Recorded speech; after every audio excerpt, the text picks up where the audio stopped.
მედია კავშირ ობიექტივის ხელმძღვანელი სკანდალური განცხადება ირმა ინაშვილი ამბობს, რომ პატიმრების, წამების, გაუპატიურებისა და არაადამიანური მოპყრობის ამსახველი კადრები მაისში იმ პირმა გადასცა, რომელიც მას ვანო მერაბიშვილის სახელით დაუკავშირდა. ეს განცხადება ინაშვილმა ობიექტივის ევროპის ბიუროს წარმომადგენლებთან, გიორგი ფოფხაძესთან და მერაბ ლადაძესთან ერთად ბრიუსელში გააკეთა. ჟურნალისტის განმარტებით არსებობს შემზარავი ფაქტების ამსახველი საათნახევრიანი მასალა, რომელიც მასთან ინახება. ინაშვილის მონაყოლის მიხედვით ვიდეო მასალის გადაცემის დროს მას ინფორმაცია კადრების გადამღებ ლადო ბედუკაძეზეც მიაწოდეს და უთხრეს, რომ გლდანის საპყრობილის ყოფილ თანამშრომელს იმ დროისთვის საქართველო უკვე დატოვებული ჰქონდა. ობიექტივის ხელმძღვანელი შინაგან საქმეთა სამინისტროს ოფიციალურ ვერსიასაც ეხმაურება. ამბობს, რომ ხელისუფლება მის ხელთ არსებული მასალების შესახებ წინასწარ შეიტყო და საკუთარი ვერსია სწორედ ამ კადრების გადასაფარად მოამზადა. გიორგი ფოფხაძე, რომელიც ობიექტივთან ერთად მეცხრე არხის ევროპის ბიუროს კორესპონდენტიც არის, განმარტავს, რომ 3 თვის განმავლობაში ევროსაბჭოს, ევროპარლამენტისა და ევროკომისიის წარმომადგენლებს ხვდებოდა და ქართულ ციხეში გადაღებულ შემზარავ მასალას აჩვენებდა. ისტორია დაიწყო მაისის თვეში, როდესაც მე დამიკავშირდნენ ვანო მერაბიშვილის სახელით და მომაწოდეს ეს ვიდეო.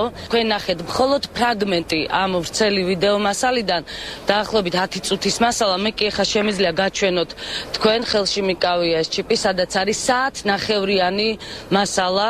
ეს მასალები დაეგზავნა ყველა ევროსტრუქტურის წარმომადგენელს, ყველა პირველ პირს ევროსტრუქტურებისას. დღეს უკვე უდევს მაგიდაზე ეს კადრები, ამიტომ ხელისუფლების მხრიდან მუქარას არანაირი აზრი არ აქვს. მაწვდიან ინფორმაციას მეცხრე არხთან დაკავშირებით და მაესტროსთან დაკავშირებით თითქოს და ხელისუფლება გარკვეულ სპეცოპერაციას გეგმავს და ამზადებენ შურისძიებას.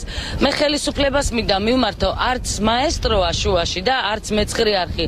პირადად ჩემი ჟურნალისტ ირმა ინაშვილის მოპოვებულია ეს მასალა. არც ერთი პიროვნება, ვიზეც ახლა ხელისუფლება საუბრობს, არც ერთი პოლიტიკური ორგანიზაცია, მით უმეტეს ქართული ოცნება ან პატიმარი თამაზ თამაზაშვილი ამ პროცესებში არანაირ კავშირში არ არის. მთელი ახლის განმავლობაში ბატონი ლადო ცხოვრობდა ჩემთან სახლში, უკვე აღარ ცხოვრობს, ასე რომ ყველანო გაუხარდებათ. ის რაც ივნისის თვეში განაცხადე, რომ სააკაშვილის წინააღმდეგ მზადდება სარჩელი ბრიუსელში, ეს იყო ყველაფერი ამ მასალებზე დაყრდნობით. მთელი 3 თვის განმავლობაში მე ვმუშაობდი ბატონ ლადოსთან ერთად ევროსტრუქტურებში, მიწოდებული იქნა ყველა ინსტანციაში, ევროსაბჭოში, ევროკომისიაში, ევროპარლამენტში, არასამთავრობო ორგანიზაციებში, წამების კომიტეტში.